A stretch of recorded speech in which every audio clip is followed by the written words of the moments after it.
sama saudara sendiri. Tapi kalau sama Ba'alwi berarti kan jelas mereka imigran gitu. Setelah itu ada beberapa Habib yang ngebel, di antaranya ada Habib tidak perlu kami sebut namanya, dari Tegal, yang siap datang ke tempatku, bahkan beliau video call. Di waktu itu juga video call sama istrinya juga, katanya beliau masih kerabat sama Habib Lutfi. Lalu beliau bilang gini, ini muharrar ya? Iya Habib, beliau mengenalkan semuanya namanya.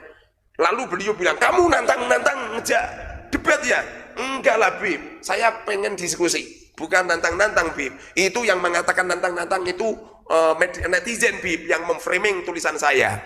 Kemudian, oh ya oke, besok saya berangkat, setelah subuh saya berangkat. Kemudian beliau minta transport sama saya 1.500.000. Kebetulan di ATM saya adanya cuma 1 juta. Lalu saya bilang gini, Bib, ini adanya cuma 1 juta Bib, gimana? Oh enggak apa-apa, saya transfer. Setelah itu apa yang terjadi?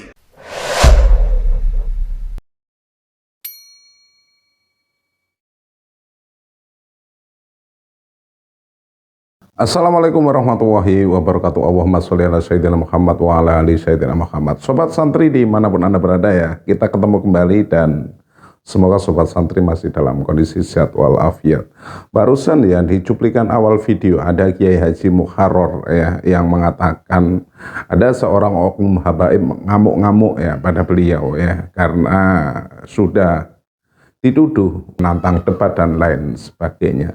Tetapi yang yang lucunya ya, ketika oknum ini mengatakan ingin ya mendatangi rumah Kiai Haji Muharrar,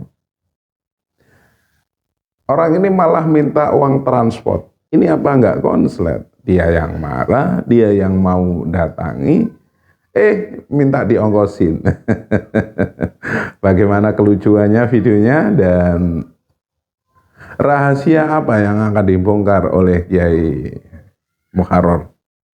Kita simak ya sampai selesai biar kita tahu, biar kita paham dan tidak terkeliru dalam menyimpulkan sebuah video. Alangkah baiknya ditonton, jangan di skip-skip.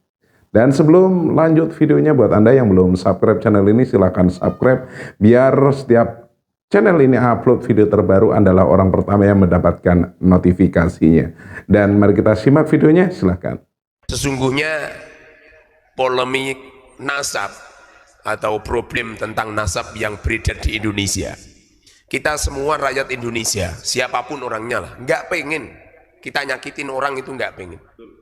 Begitu juga kita ini juga nggak kepengen orang lain nyakiti kita. Sehingga yang ada adalah kita memberikan manfaat kepada orang lain dan orang lain memberi manfaat kepada kita. Sebagaimana sabda Rasul, khairun nas anfa'uhum linnas. Jadi sebaik-baik manusia adalah yang bermanfaat, yang paling bermanfaat untuk manusia-manusia yang lain. Jadi pada dasarnya awal terjadinya problem-problem nasab ini yang asli itu karena kita ini loh, selama hidup dari sejak kecil memahami ayah kita, kakek kita yang sering didatangi Habib, beliau yang selalu minta-minta, kita pun takdim karena memang ajaran orang tua kita seperti itu. Sebagaimana yang telah disabdakan oleh Rasul, malam yuwakir kabirona wa malam yarham sohirona falaysa minna. Jadi sejak kecil kita sudah dilatih untuk memuliakan yang lebih tua dan untuk memberikan kasih sayang kepada yang lebih kecil. Sudah terlatih sehingga akhlak-akhlak mulia yang sangat mengkristal untuk kalangan kita, untuk wabil khusus orang Indonesia ya, wabil khusus lagi orang Jawa. Ini sudah mengkristal untuk hormat menghormati, memilihkan yang terbaik, berhusnudon dan lain sebagainya. Tapi tahun bertambah tahun terus bergulir terus. Ini nampaknya mereka yang ngaku-ngaku sebagai duriya Rasul. Ini kelihatannya ada celah-celah yang kita ini eskal, sangat-sangat eskal. Dan keeskalan kita ini sudah lama. Jadi seumpamanya 1 bulan atau 2 bulan yang lalu kita memutuskan untuk gabung ke PWI. Ini yang asli sudah lama gitu. Problem yang sudah lama. Kita semestinya ini pengennya ini hidup enak, nyaman, tapi apa yang terjadi? Kita ketamonan seorang Habib yang minta-minta. Kalau masalah minta kan mungkin orang pribumi juga minta. Tapi ini ada kejahatan minta yang sifatnya adalah maksa-maksa. Bahkan mereka menyodorkan sebuah syafaat. Atau mungkin ngancam-ngancam tidak mendapatkan syafaat dari baginda Rasul. Nyampe-nyampe pernah suatu ketika, saya ini pernah ketamunan seorang Habib, datang. Beliau minta jubah, lalu saya ambilkan jubah. Beliau tidak cocok, lalu saya ambilkan jubah semua. Di waktu itu satu bopet saya bawa. Apa yang terjadi? Dibawa semua. Dibawa semua. Yang ditinggalkan cuma 3 yang jelek-jelek gitu. Nah, jadi diborong semua. Dan ini tidak cuma itu saja. Nyampe ada santri cantik lewat, langsung ditembung. Bahkan nyampe terjadi pernikahan. Bahkan apa itu pinjam motor katanya cuma 1 hari 2 hari. Apa yang terjadi? 1 minggu, 2 minggu, 1 bulan nggak dikembalikan. Dibawa pergi gitu. Walaupun pada akhirnya terus apa itu ada Habib Alwi yang melihat kejadian ini kemudian dilaporkan di Polres lalu dikejar. Alhamdulillah motornya dikembalikan. Tidak cuma itu saja. Mobil kita padahal mobil itu mobil rental. Jadi saya itu merental mobil. Jadi beliau pinjam mobil. Sudah kita gratisin. Apa yang terjadi?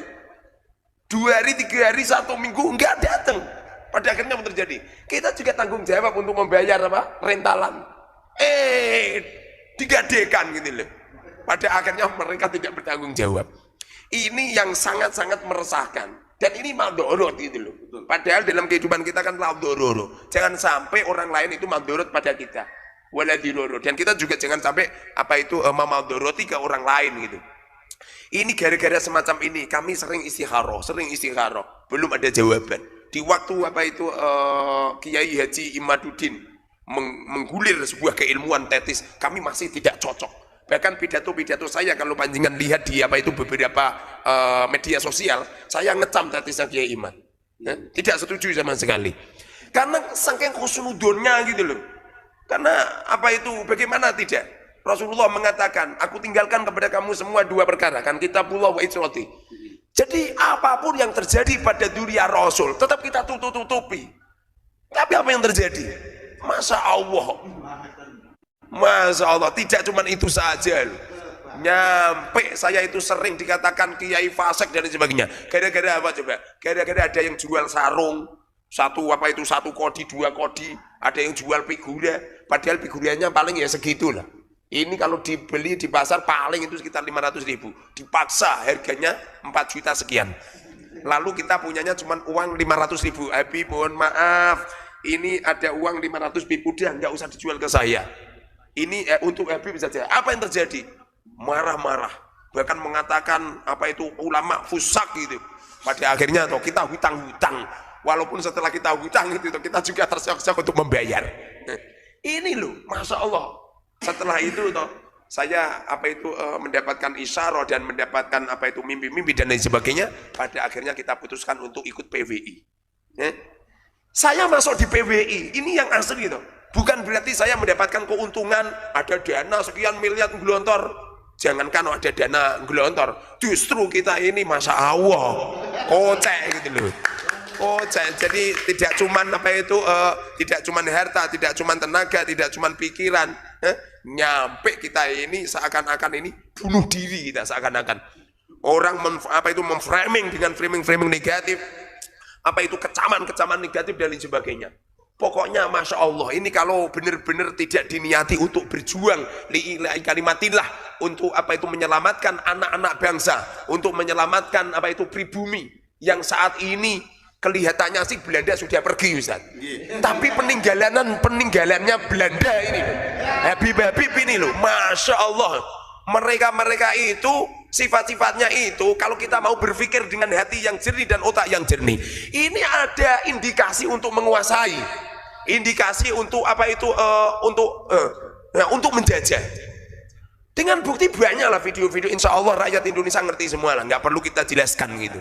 Jadi pada akhirnya kami mantap semantap-mantapnya untuk gabung dengan PWI dan untuk menyuarakan bahwa dari hasil penelitian sifat, penelitian akhlak, penelitian ucapan, perbuatan yang selalu melenceng dengan Rasulullah. Nggak mungkin loh Rasulullah seperti itu loh. Ada orang ngaku-ngaku anaknya harimau, anaknya singa, tapi meyong-meyong. Pasti ini tidak anak harimau ini anak kucing Ustaz. Meong-meong gitu. Jadi ada indikasi loh, walaupun seumpamanya tanpa apa itu meneliti kitab, meneliti manuskrip, meneliti fatwa-fatwa ulama sudah jelas, tapi kita sebagai apa itu orang-orang yang berpendidikan dan juga orang-orang yang mengedepankan ilmu, lalu kita teliti dari hasil penelitian tidak ada satupun ulama dari masa Sayyid Ahmad nyampe masa Ali Sakron ini belum ada satupun ulama yang menyuarakan bahwa Ba'alwi itu min dzurriyyati Rasul. Seumpamanya ada orang yang mengatakan ini Syuhra wal Ifadah, loh Syuhra wal Ifadah setelah abad ke-9. Ini sangat aneh dan ini tidak bisa dikatakan apa itu Syuhra wal Ifadah sebagaimana yang difatwakan oleh Imam Syafi'i bisa menetapkan sebuah hukum apabila ada Syuhra wal Ifadah gitu. Jadi pada akhirnya kita mantep semantep-mantepnya, tidak perlu lagu lagi dohirun wabatinan bahwa semua habaib Ba'alwi mereka adalah dzurriyyah Rasul palsu. Angkatan Pak Kiai, ini kan kemarin itu ada yang ngirimin video ke saya, tapi videonya TikTok. Jadi ada penyampaian begini, itu katanya makanya punya si Muharrar Khudori ini dia pengkhianat. Dia sudah khianat kepada Robitoh Alawiyah. Itu loh, maksudnya gimana tuh? Menurut tanggapan jenengan. Iya. Saya ada tuh, kita kirimin videonya itu ke Gus Mujib. Iya. Bismillahirrahmanirrahim. Jadi mereka-mereka yang mengatakan bahwa saya itu mengkhianati Robitoh Alawiyah atau mengkhianati Ba'alwi, bahkan katanya itu pondok saya bisa berkembang atas bantuan para habaib, ya kan? Itu yang pertama kali itu semestinya yang ditanya itu yang komentar itu. Sebab yang diinginkan itu apa gitu.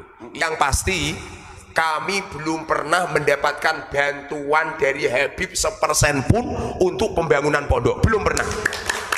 Kalau masalah Habib datang pengen bantu lalu ngukur, kemudian nggak jadi, datang lagi ngukur lagi, kemudian nggak jadi lagi, lalu datang ngukur lagi.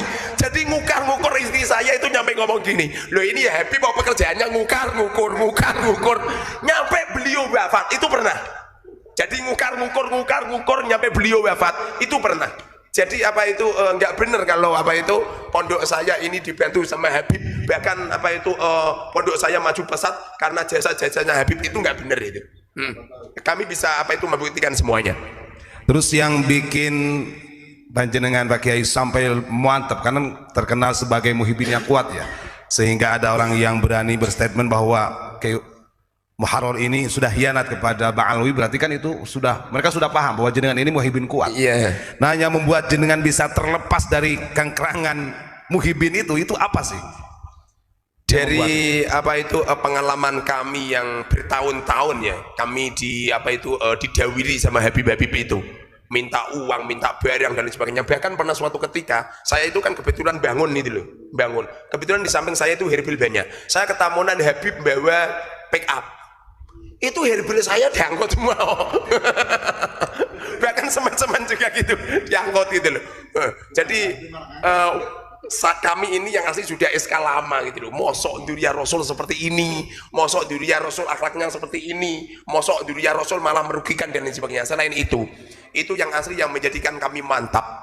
Itu suatu ketika kami mimpi. Ini yang asli si ilmu sir ya.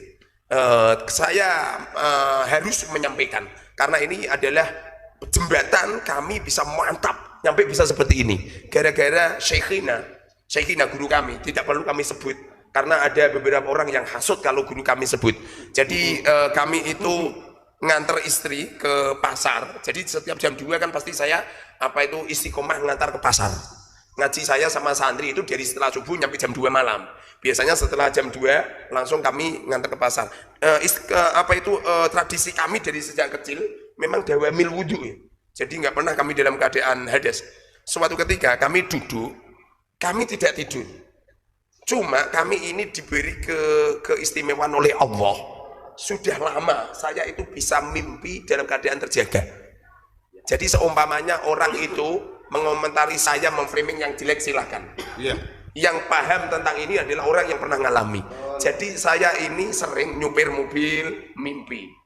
terus apa itu duduk mimpi. Nah di waktu itu saya duduk, istri sudah keluar dari mobil dan mobil sudah saya kumpulin sudah saya kunci. Biasanya saya pengen tidur biasanya, tapi belum tidur. Nggak begitu lama, Syekhina datang, kemudian bilang gini, Muharrar, kamu membuat diskusi dengan habaib, membuat diskusi besar-besaran dengan habaib tentang nasab Ba'alwi. Di waktu itu yang saya pikir adalah pengajian, karena saya ini termasuk orang yang paling ahli membuat acara. Jadi kami itu kalau membuat acara Ustadz tidak pernah mempersiapkan. Seumpama ya besok itu ada pengajian abad, walaupun butuh sekian ratus juta saya berani. Jadi tidak perlu persiapan. Di waktu itu saya mikirnya pengajian, lalu saya tanya sama beliau, Yai membuat pengajian akbar Yai? Lalu beliau jawab, tidak, membuat diskusi dengan para habaib tentang silsilah Ba'alwi. Terus saya matur, oh nggih Yai. Lalu beliau memberi dompet sama saya. Lalu dompetnya saya pegang, saya letakkan. Lalu Romo Yai hilang, hilang. Di waktu Romo Yai hilang, saya masih ada di masih ada di tempat supir itu. Ini dompetnya masih ada. Saya pegang telur besar, mungkin telur banyak ya. Jadi saya gini kan ada dompet warna hitam, ada telur di dalamnya. Saat itu juga langsung saya menulis di media sosial, mengadakan diskusi sama habaib. Pagi hari banyak habib-habib, banyak muhibin yang telepon, yang siap, bahkan ada yang pengen menyambungkan dengan Romel dan lain sebagainya. Tapi saya bilang, saya dipesan Romo Yai tidak sama pribumi. Kalau sama pribumi berarti saya gelut sama saudara sendiri. Tapi kalau sama Ba'alwi berarti kan jelas mereka imigran gitu. Setelah itu ada beberapa habib yang ngebel. Di antaranya ada habib tidak perlu kami sebut namanya, dari Tegal, yang siap datang ke tempatku, bahkan beliau video call. Di waktu itu juga video call sama istrinya juga. Katanya beliau masih kerabat sama Habib Lutfi. Lalu beliau bilang gini, ini Muharrar ya? Iya Habib. Beliau mengenalkan semuanya namanya.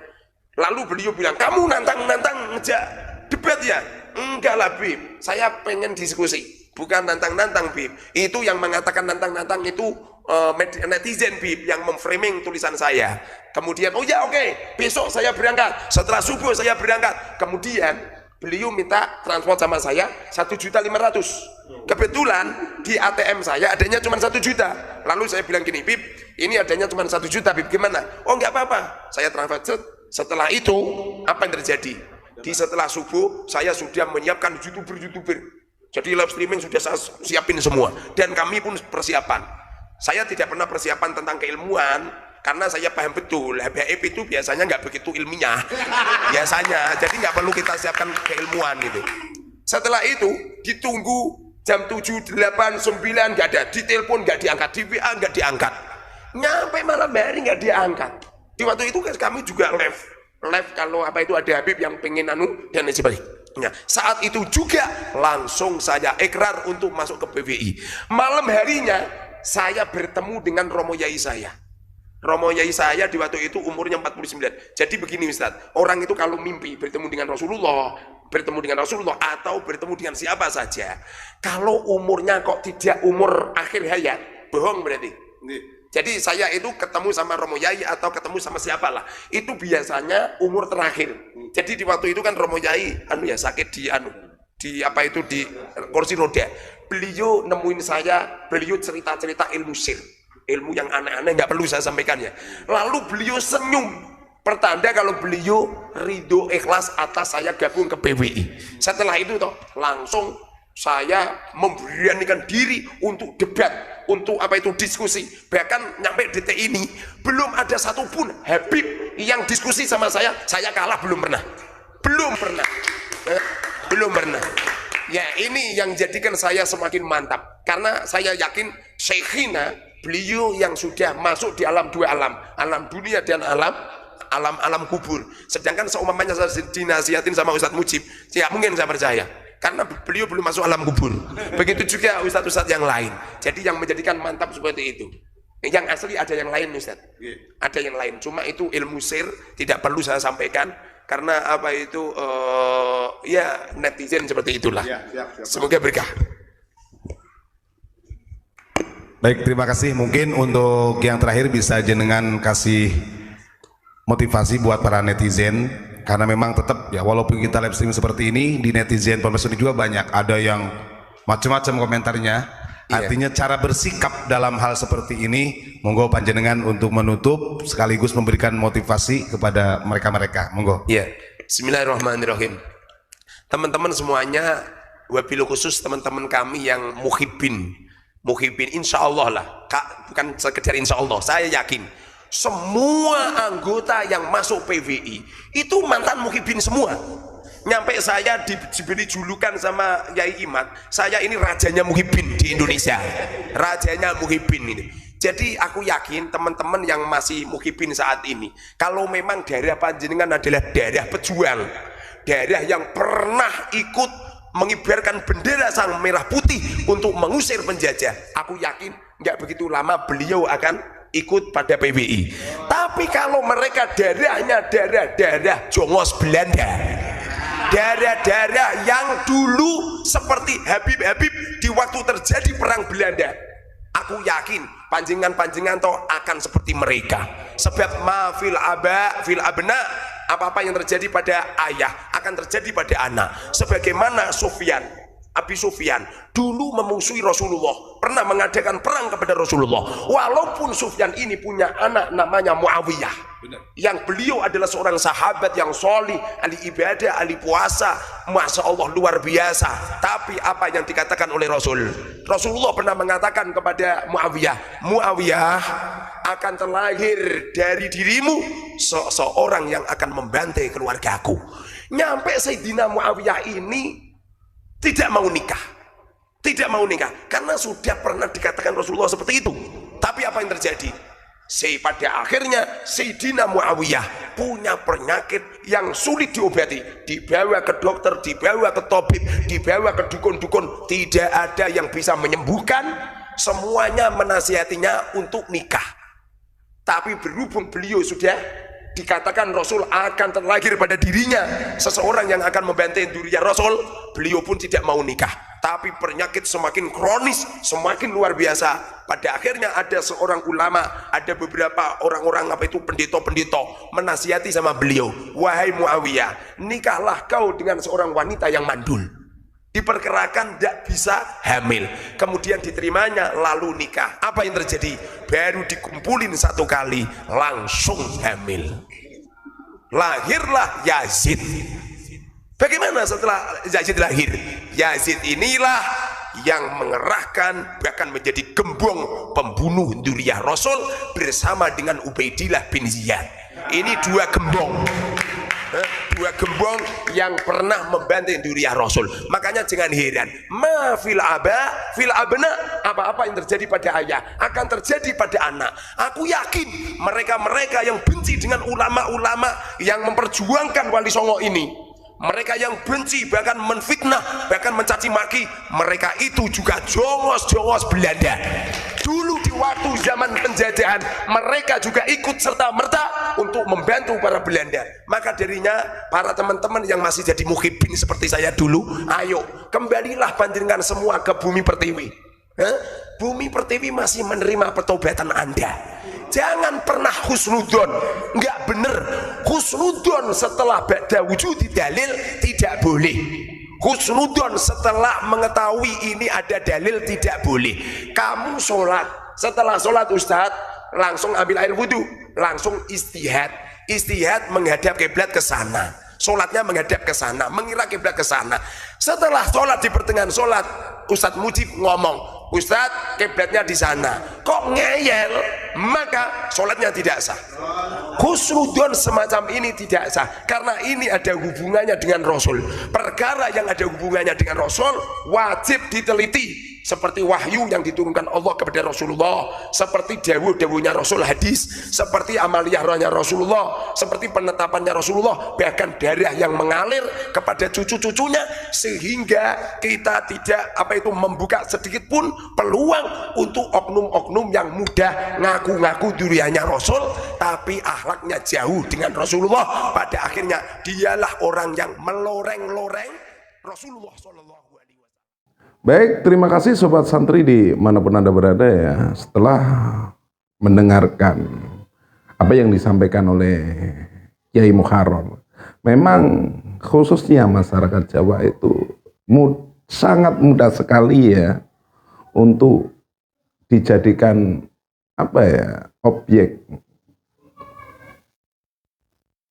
makanan ya, karena saking lugunya mereka, saking tawaduknya mereka kepada mungkin ya kepada ulama-ulama terdahulu seperti apa yang disampaikan oleh Kiai Muharrar, sehingga apabila ada orang yang dicintai oleh kiai kita, kita pun ya dengan sangat legowo sekali untuk mencintai orang tersebut, walaupun ya durian Nabi besar Muhammad SAW itu bertebaran ada di Indonesia.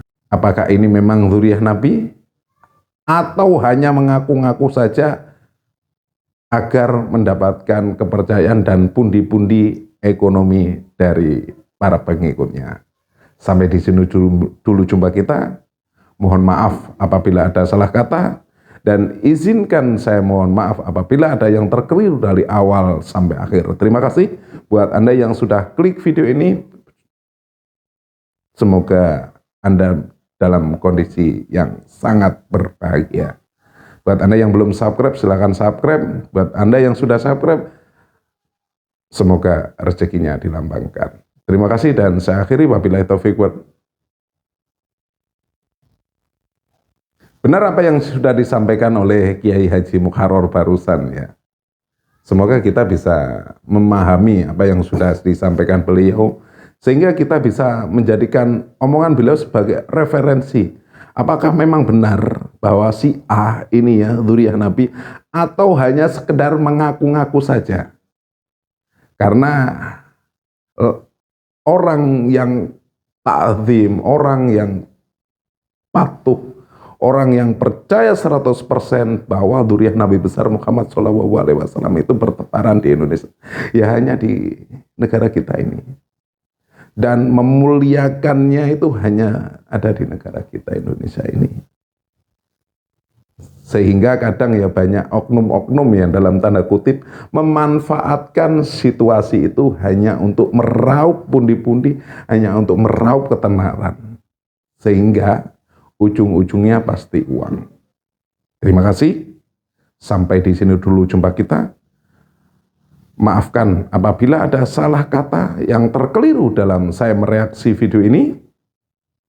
Buat Anda yang sudah klik, semoga video ini bermanfaat. Dan apabila bermanfaat, silakan di like, di share, dan jangan lupa tinggalkan jejak Anda di kolom komentar. Buat yang belum subscribe, silakan subscribe biar setiap channel ini upload video terbaru, adalah orang pertama yang mendapatkan notifikasinya. Terima kasih dan saya akhiri.